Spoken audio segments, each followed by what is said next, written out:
Yang pertama adalah dengan menghilangkan segala macam sandaran selain kepada Allah Subhanahu wa Ta'ala. Jangan kalian banyak berharap kepada manusia, karena terkadang kalau banyak kita berharap kepada manusia, kita akan menyesal. Ya, maka banyak berharapnya kepada Allah Subhanahu wa Ta'ala. Dan juga jangan terlalu menyandarkan kemampuan kepada diri kalian sendiri. Jangan terlalu percaya diri terhadap kemampuan kalian sendiri. Sat, aku pinter Sat, juara 1 di sekolahan. Oh, jangan terlalu pede. Terus kalah makan. Coba nanti kalau kalian belajar tingkat provinsi, ya, se-Indonesia, dari mana-mana teman kalian baru ketahuan pinternya kita itu berapa. Ya. Dulu saya ketika belajar, ketika di mana, di Tangerang, merasa hebat. Ketika sudah masuk di pesantren, ternyata banyak teman-teman yang hebat. Ketika masuk di salah satu universitas di Jakarta, ternyata yang hebat jauh lebih banyak. Ternyata kita bukan apa-apa. Kalian akan merasa gitu. Ada yang di sekolah juara 1 terus. Setelah masuk sekolah yang lain, cuma dapat juara 1 tambah nolnya. Berapa? Cuma 10. Tetap masih pakai yang pinter.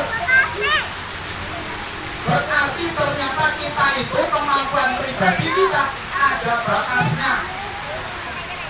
Ayo, sekarang saya mau tanya, kalian punya mata?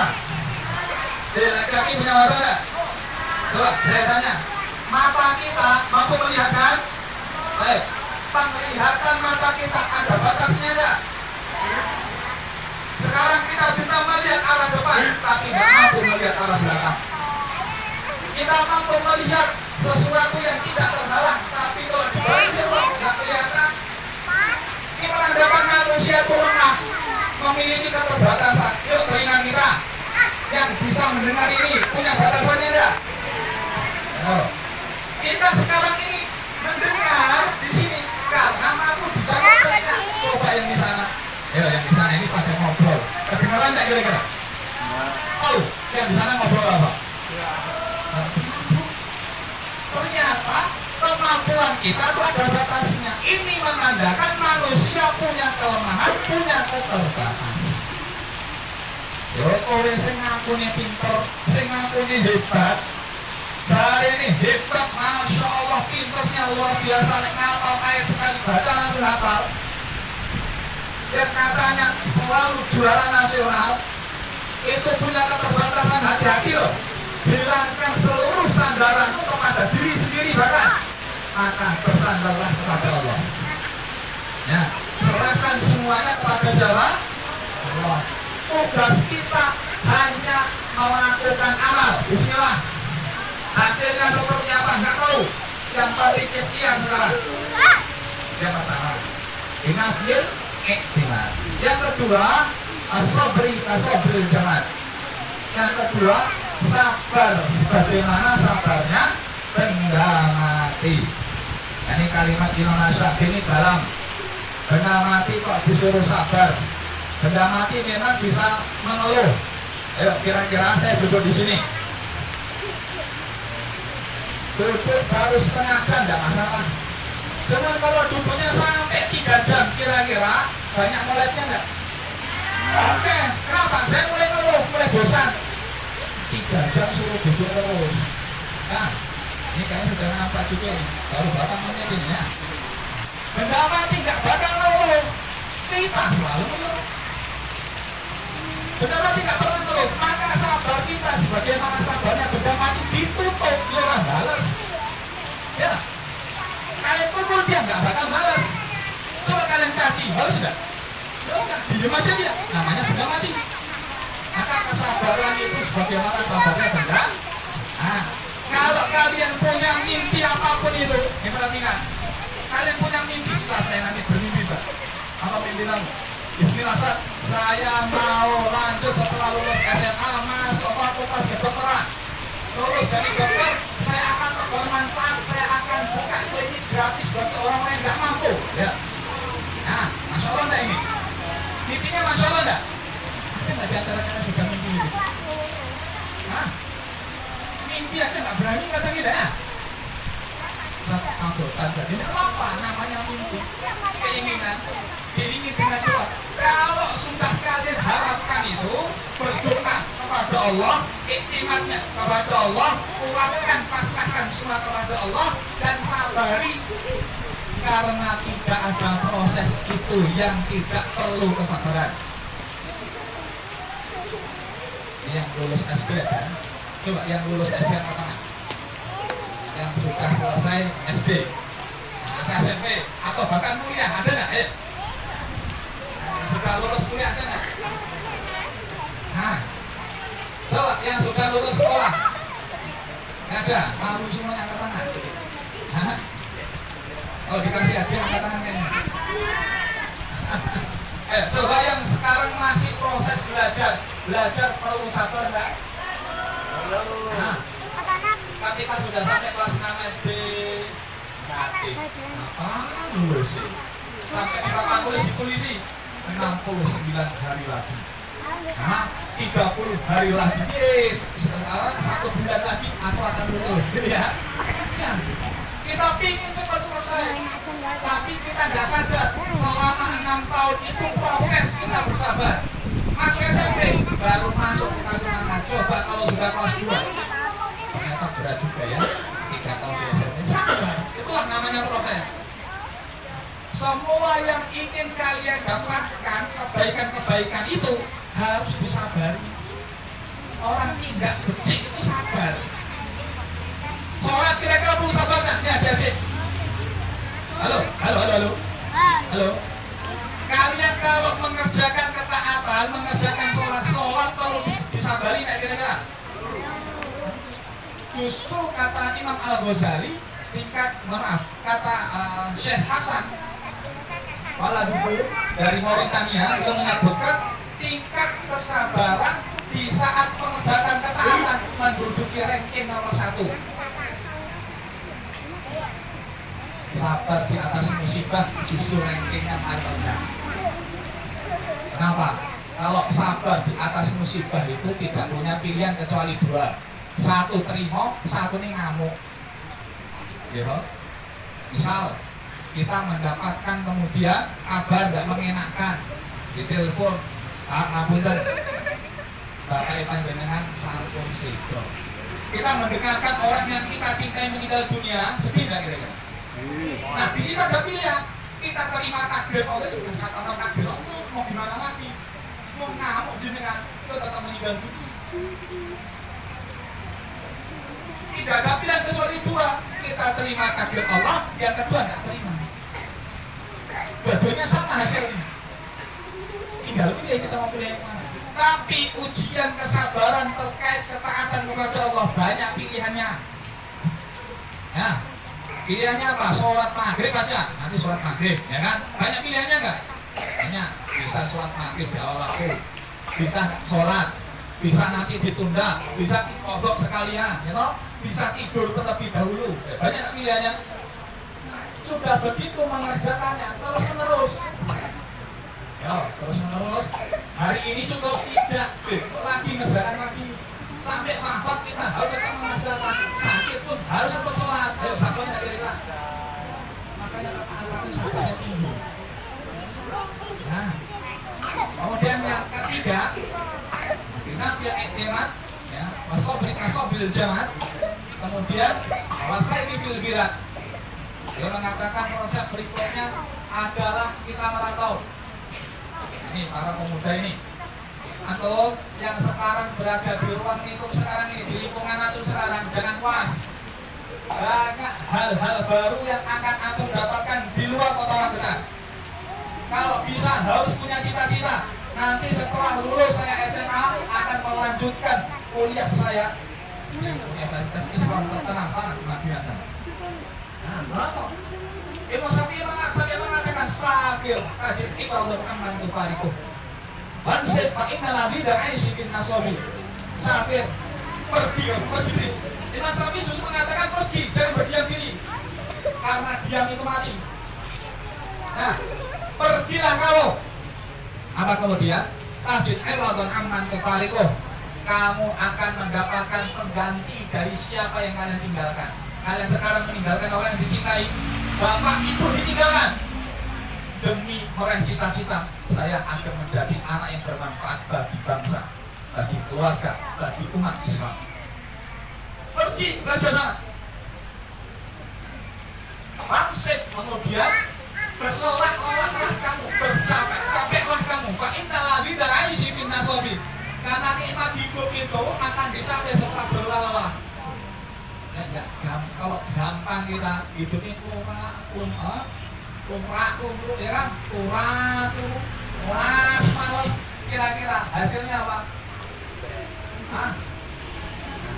Apunten, kalian kalau lihat ayam itu ya, ayam itu kalau sungguh-sungguh mengeluarkan sesuatu jadinya apa? Telur, enak nggak dinikmati? Tapi kalau tanpa sungguh jadinya apa? Parincong ya, nggak enak. Ada suruh megang aja jijik. Nah kalau sungguh-sungguh jadinya bagus. Ayo jangan melimprak pemuda lemes. Nah, pemuda itu harus memiliki semangat juang. Karena nanti kebaikan yang ikut itu kalian semua. Nah, harus tetap bergerak, jangan diam karena diam mati. Ini saya kasih cerita, ini sebuah kisah menggambarkan tentang bagaimana seseorang itu harus tetap bergerak. Ini analogi sederhana. Ini banyak didapatkan di buku-buku motivasi. Ini kisah tentang nelayan Jepang. Nelayan Jepang itu sangat memprioritaskan ikan yang masih segar yang mereka tangkap. Jadi ketika mereka berlayar di lautan, mendapatkan ikan, dijual ke daratan, ikan yang paling laku itu ikan segar. Karena orang Jepang suka makan ikan yang masih mentah itu ya. Kalau kita suruh makan nggak doyan, ya, harus digoreng dulu, harus dibakar dulu. Ketika mereka mencari ikan di wilayah perairan, di wilayah apa? Pantai, itu ternyata ikannya setelah bertahun-tahun dicari di situ habis. Mau tidak mau menuntut untuk berlayar ke lautan lepas, enggak berlayar ke laut lepas, mencari ikan. Dapat ikan, kemudian masukkan di dalam freezer, masukkan di dalam lemari beku, lemari es. Balik mereka ke daratan, dijual ikannya, laku enggak? Yo, yang akhwat laku enggak? Hah? Yang ikhwan laku enggak? Ikan beku tadi laku enggak kira-kira? Laku. Hah? Laku enggak? Indonesia laku. Ini orang Jepang sukanya apa? Ikan segar. Nah kalau dia beku, segar enggak kira-kira? Hah? Tidak segar. Maksudnya masih seger kalau masih enak. Orang Indonesia kan masih enak. Orang Jepang nggak seger lagi. Laku harus sedikit. Akhirnya mereka memutar otak ini gimana caranya ini. Akhirnya mereka bikin kolam di dalam laut tadi.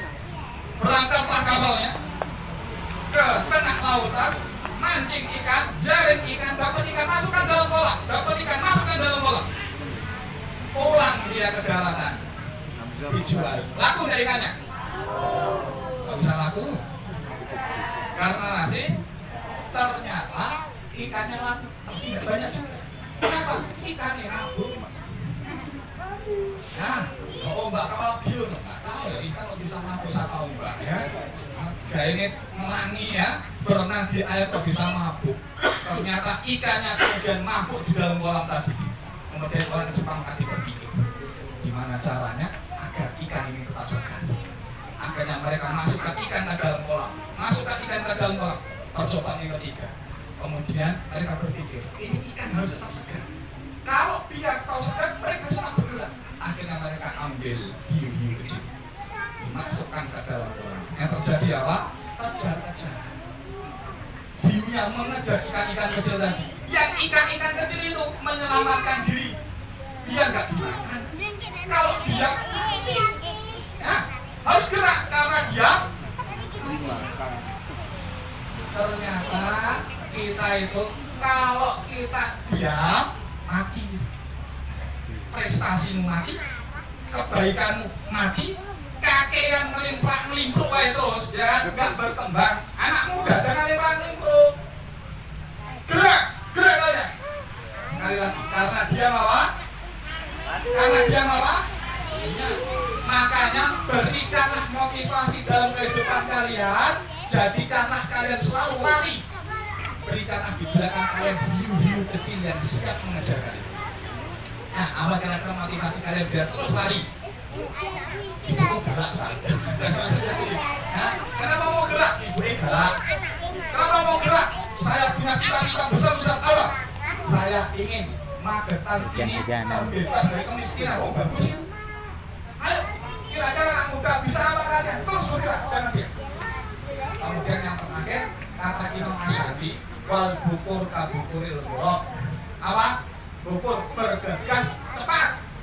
Sebagaimana cepatnya burung ketika makan, ketika nyari makan. Pagi-pagi sudah berangkat, ya saset-saset, ya kan? Ojo suwe, lemot. Ayo bro, dan sholat slow bos. Ibadah kok slow, ibadah itu ngebut, gaspol, loskol ya. Harus cepat, jangan 5 menit lagi. Maka itulah 4 resep tadi agar kita itu semangat, kuat, kokoh di dalam mencapai sesuatu. Ini sudah selesai atau dilanjut sih? Masih? Waktunya masih? Apa? Isti'anah, meminta tolongnya kepada siapa? Allah. Karena setiap segala sesuatu yang akan kita hadapi tidak akan berhasil kecuali pertolongannya Allah. Ayo semuanya hafal Fatihah enggak? Ya? Ayo semuanya bareng-bareng. 1, 2, 3. Bismillahirrahmanirrahim.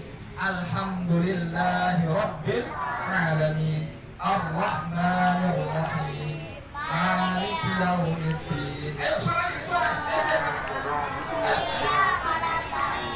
Ihdinas siratal mustaqim. Siratal ladzina an'amta 'alaihim ghairil maghdubi 'alaihim waladdallin. Coba dalam surat yang kalian baca tadi ada satu ayat yang ingatkan kita. Allah menegaskan kalimat yang ternyata itu selaras dengan kehidupan kita apa? Iyyaka na'budu wa iyyaka nasta'in. Hanya kepadamu lah ya Allah kami beribadah, dan hanya kepadamu lah ya Allah kami meminta pertolongan. Nah menariknya gini adik-adik sekalian, ibadah kata Syekh Abdul Rahman As-Sa'di, ibadah itu ya umum. Ibadah itu banyak. Sholat ibadah atau tidak? Ngaji Quran ibadah atau tidak? Semua hal bisa menjadi ibadah dan bernilai ibadah di hadapan Allah. Berarti ibadah itu umum, apa saja bisa bernilai ibadah.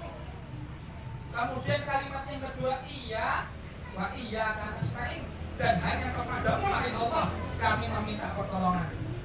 Ya. Meminta pertolongan ini termasuk dalam kategori ibadah.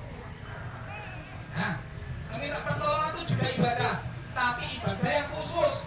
Karena sudah jenis ibadahnya meminta pertolongan, jenis ibadahnya sholat sudah jelas, khusus berarti ini. Nah menariknya, kenapa kalimatnya Allah jadikan isti'anah bukan sholat? Ayo, sholat kita kira-kira boleh nggak libur 1 hari? Nggak boleh. Dari sholat terus tuh, berarti ibadah yang paling sering kita kerjakan sholat. Kenapa kalimatnya bukan iya? Karena iya kan sholat. Hanya kepadamu ya Allah kami beribadah, dan hanya kepadamu ya kami mengerjakan sholat. Kenapa bukan sedekah? Iya karena udwa, iya karena tasaddaq. Kenapa bukan zakat? Ya kan zakki. Nah, kenapa kok ibadah yang Allah ambil adalah isti'anah? Apa kata beliau?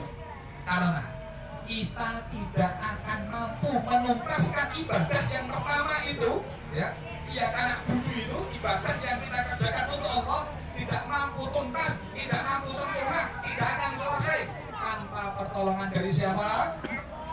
Halo, tanpa pertolongan dari siapa? Allah. Makanya tiap hari minimal 17 kali kita meminta tolong kepada siapa? Allah. Agar apa? Dimudahkan mengerjakan sholat. Gak gampang berarti. Ibadah tidak mudah. Itulah kenapa yang menggerakkan kita itu murni, bukan kaki kita. Yang menggerakkan kita adalah Allah. Ya. Yang kita sekarang ini bisa taat, Masya Allah nih, akhlak bisa kemudian menutup auratnya rapat, itu semata-mata Allah yang gerakkan, yang bantu Allah, bukan kita. Kadang kita sering putus, ya kan? Gak semangat, ini ya. Itu semuanya Allah yang menguatkan kita. Makanya kalian setelah punya mimpi, ambisi besar untuk mendapatkan kebaikan yang akan kalian dapatkan tadi itu, ya tidak cukup. Kenapa? Harus minta tolong kepada siapa? Halo. Harus minta tolong kepada siapa? Sudah mulai lapar sepertinya. Minta tolongnya kepada Allah. Tidak cukup kalian ikhtiar, berarti harus dibarengi dengan doa. Anak muda harus perbanyak doa. Harus menjadi seorang pribadi yang gemar berdoa kepada Allah. Terutama sekarang ini di saat bulan suci Ramadan menjelang berbuka. Yuk, menjelang berbuka waktu yang mustajabah. Sampai Allah jadikan ayat khusus di dalam surah Al-Baqarah 186. Diapit antara amal-amal puasa. Nah, 186 tentang doa, tidak ada kaitannya dengan puasa. Antum cari amalan puasa dalam ayat kalimatnya nggak ketemu. Wa idza sa'alaka ibadi anni fa inni qarib. Tidak ada tentang puasa. Tapi justru para mufasir menjelaskan ada kaitannya kuat dengan puasa. Kenapa? Ibnu Katsir menyebutkan hadil ayat mutakhallilatun baina ahkamis syariah. Ini ayatnya mungkin antara ayat-ayat puasa. Berarti doa itu sangat efektif dan sangat mujarab, bahkan dosisnya lebih keras ketika kalian panjatkan itu di bulan suci. Kapan waktunya? Salah satunya di saat nanti kalian ketika berdoa banyak doa, ya. Selain kalian punya mimpi yang harus kalian wujudkan tadi, berambisi tadi, maka kalian juga harus. Setelah itu hasilnya apa? Bagaimana hasilnya? Jangan nyesal. Nah, kalau sudah mengatakan Allah atau jangan katakan kalau ani fa'altu kada takana kada wa kada. Nah, ini yang buat lemah. Ini akan menjadi kalian generasi yang lemah kalau banyak berandai-andai. Oke, angan-angan berangan-angan kok itu. Seandainya dulu saya nggak begini, saya akan jadi orang hebat. Kan pengadilan kok isinya. Nah, ketika dia melihat ada rumah megah mewah, nilainya sampai miliaran rupiah, akhirnya dia mengatakan, ini dulu proyeknya ditawarkan ke saya, tapi saya nggak mau menerima. Seandainya dulu saya mau menerima, oh ternyata sukses proyeknya. Akhirnya pengandaian kok isinya, betul nggak? Kira-kira orang ngandai itu orang nyeselnya, terus apa? Bisa kemudian sesuatu yang telah lalu itu kemudian bisa kita dapatkan lagi? Dan apa yang menghadirkannya? Kadang-kadang banyaknya anak muda tukang berangan-angan, tidur sambil berangan-angan, ya. Jangan banyak angan-angan, jangan banyak panjang angan-angan. Harus bergerak, harus beramal, harus berkreativitas. Ayo tunjukkan anak muda. Kalian cuma angan-angan kok, ya, namanya angan-angan itu sampai kapan? Sampai kita mati, angan-angan itu masih ada. Ya coba nanti tanya sama ibu bapak-bapak. Ya, ibunya sendiri, Bu, jenengan punya kartu boten, masih ada. Kartu jenengan apa? Aku pingin les. Ini oma wis dadi. Terus oma ini digawe garasi. Terus mobilnya dibawa garasi sih. Ya, kira-kira kalau sudah ada garasinya, ibu pingin ada isinya enggak? Dia pingin, jelas kepingin. Akhirnya beli mobil. Mobil ada, kayaknya kurang deh. Mobilnya cuma satu. Beli lagi. Setelah wujud, kewujudan itu setelah itu didapatkan sama dia, kira-kira masih ada kartu lagi. Ternyata kartunya ada, tapi umur sudah tidak ada. Nah, kalau sempurna menggambar kotak, kemudian digambar garis melebihi kotak tadi, kemudian beliau mengatakan ini angan-angan manusia. Garis ini, ya, yang kemudian dilebihi oleh angan-angan itu adalah kematian. Ternyata mati itu nggak tahu kita kapan. Anak-anak itu jauh lebih daripada usia manusia. Tapi jangan panjang anak. Kalau kalian panjang anak, lemah kalian. Dan jangan kemudian mengucapkan kalimat seandainya. Seandainya. Ada seorang akhwat dulu menolak ikhwan, ya kan? Setelah bertahun-tahun nikah ternyata sukses dia. Ikhwan tadi, seandainya dulu saya terima. Kan seandainya. Kejadian enggak? Enggak kejadian. Akhirnya cuma beranak-anak kok. Makanya kalian akan lemah, jadi generasi yang lemah.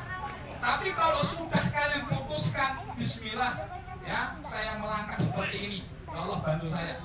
Yakin hasilnya apa saja, hasilnya baik, alhamdulillah. Hasilnya kalau tidak baik, katakan. Tapi katakan apa? Qadarullah ma syaa. Ini semuanya sudah takdirnya siapa?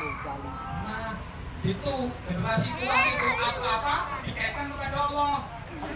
Ya, Ustaz, dulu saya itu ingin sekali kuliah di kedokteran, tapi sama ibu diarahkan kuliah jurusan agama beda jadi Ustaz. Ya, setelah jadi Ustaz kemudian bayangin dulu kalau saya jadi dokter kayaknya sukses saya, beradik-adik lagi. Nah sekarang kamu sudah di satu titik ini, itu sudah merupakan bagian dari takdirnya Allah. Syukuri apa yang telah berjalan, jangan melihat masa lalu terlalu dalam. Kalau naik motor itu ngapunten, lihat spionnya terus menerus atau sesekali. Yuk, ini yang bisa naik motor, kalian kalau naik motor lihat ke belakangnya itu, lihat spion terus menerus atau sesekali. Kalau lihat terus menerus spion kan belum ngarep apa sih kejadian. Nabrak sampean. Masalah sekali aja dilihat, tengok woi. Ya, ternyata ada bahaya. Biar tidak jatuh lagi kita ke lubang yang sana. Lihatnya sesekali, jangan lihat terus. Dilihat terus ya. Nabrak lama-lama kita jatuh, tidak berkembang. Itulah generasi lemah. Maka kalian harus kuat. Semua dikaitkan kepada kehendak dan kodratnya siapa? Allah. Baik, saya kira cukup Ustaz. Kuis dan kuisnya. Kuis langsung saja. Ini Mbak, agenda Ramadan ya, Masya Allah, harganya kurang lebih 100.000 ke bawah. Oke. Ya, Ustadz mau beri pertanyaan, siapa yang bisa kasih hadiah ini? Ya, dari Putri dulu Ustadz. Ya, ayo. Pertanyaan pertama, mau yang susah atau mudah? Udah, sama ya. Ayo. Yang pertama, usia muda sampai usia berapa? Yang mana? Nah, yang nanti bergerak. Oh iya, jawab. Nama? Tadi siapa yang saya angkat tangan tadi? Oh iya, berduping. Iya. Oh, kok diem aja, saya Ustaz gitu ya. Nama siapa? Hah? Hasna. Oh iya, dari Magetan. Oh iya, jawabannya apa? Hah? Sampai 40 tahun. Sampai 40 tahun Ustaz. Betul Ustaz? Betul. Masya Allah ya ini ya. Ya, Masya Allah. Selamat untuk Mbak Asna. Ya ada, masih ada 2. Ini lagi nih. Ini lagi Ustaz. Ini bagian Mas, yang putih dulu atau yang puteran? Putih dulu. Putih lagi ya. Nah, dari dulu. Adik, yang sisa lagi kalian pertanyaan sudah susah. Bagi akhwat, pertanyaan berikutnya, sebutkan 1 tips saja, enggak 4. 1 tips. Nanti berikutnya dari jauh sampai putar, tapi nggak boleh mulai. Nah, 1 tips yang disebutkan oleh Imam Amir bin Sarah bin Asy'abi. 4 hal tadi. Ya, ini. Siapa namanya? Dedi, kok Dedi? Oh iya. Jawabannya?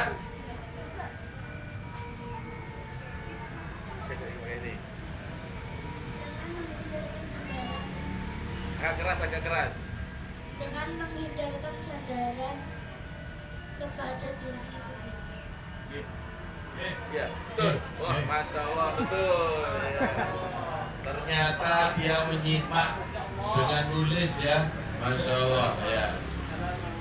Biar lebih adil lagi, ya kita ke sana saat ya, ke sana. Ini tidak adil. Ini adil juga mas. Iya.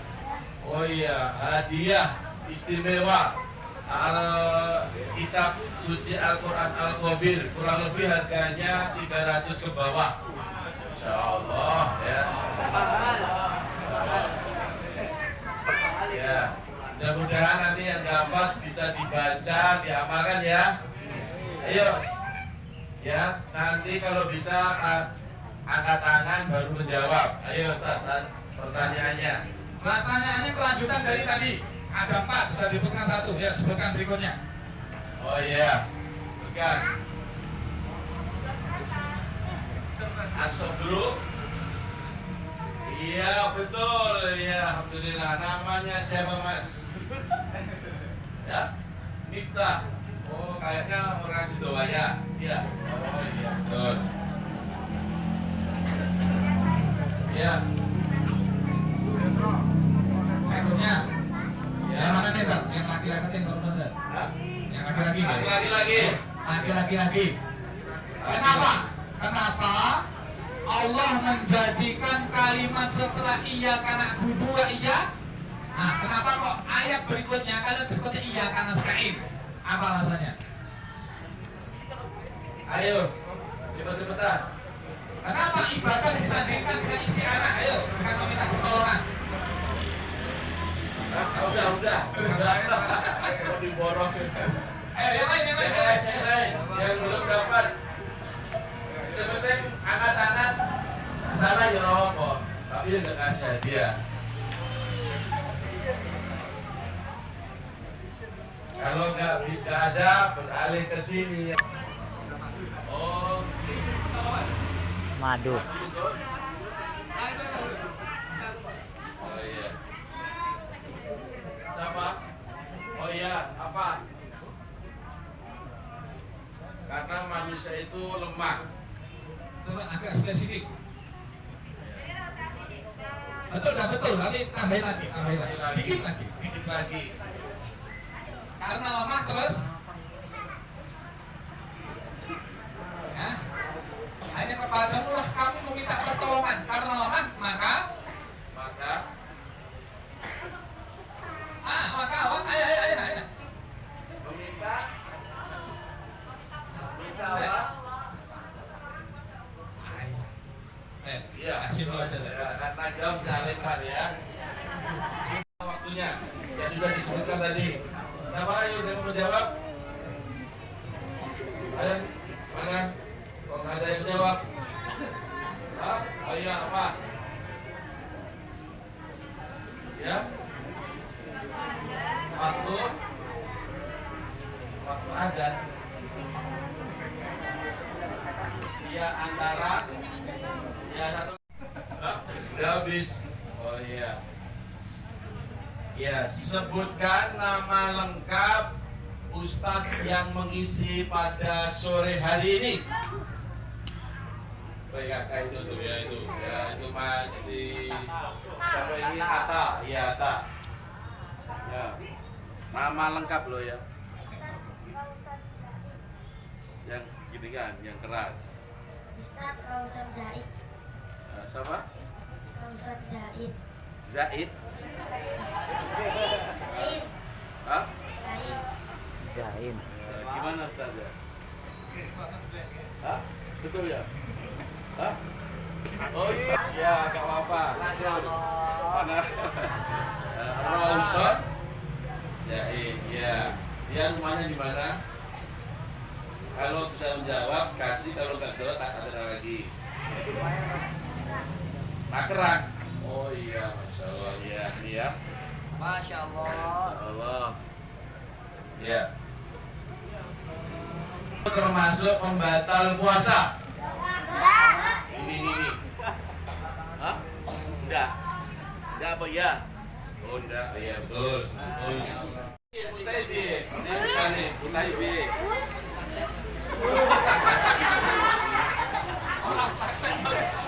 Apa? Oh, muntah separuhnya ada ditelan.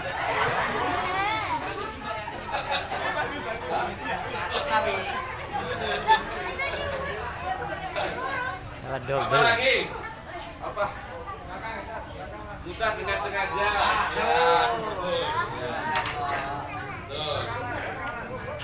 Ya. Apa lagi? Hah? Haid? Haid bukan. Bukan. Bukan.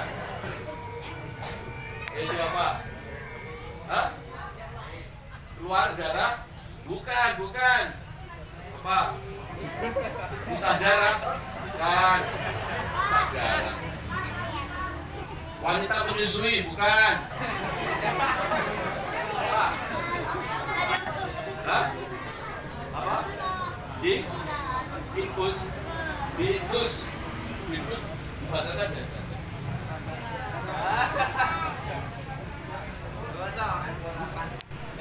Iya. Pengganti makanan, ya betul lah, nggak apa. Betul. Ya, masih ada lagi yang mau menjawab? Apa? Kau mau jawab? Untuk semuanya, kita mengajak kepada Allah Subhanahu Wa Taala. Semoga teman-teman kita yang sakit Allah Subhanahu Wa Taala berikan kesehatan. Kita yang punya masalah semoga Allah Subhanahu Wa Taala segera berikan solusinya. Ya, semoga kita dimudahkan keinginan yang belum terwujud Allah kabulkan. Amin. Allahumma sholli ala sayyidina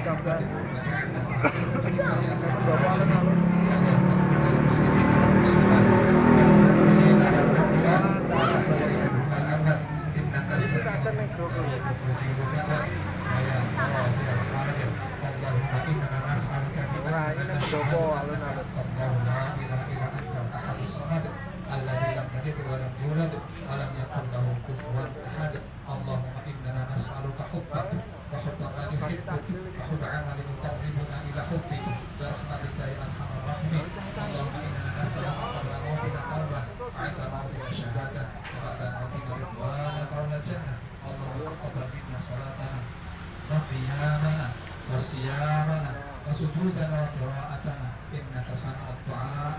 Allahumma inna nas'aluka salamatan fid din wa 'afiyatan fil jasad wa ziyadatan fil 'ilmi wa barakatan fil rizqi wa tawbatan qabla al-maut wa maghfiratan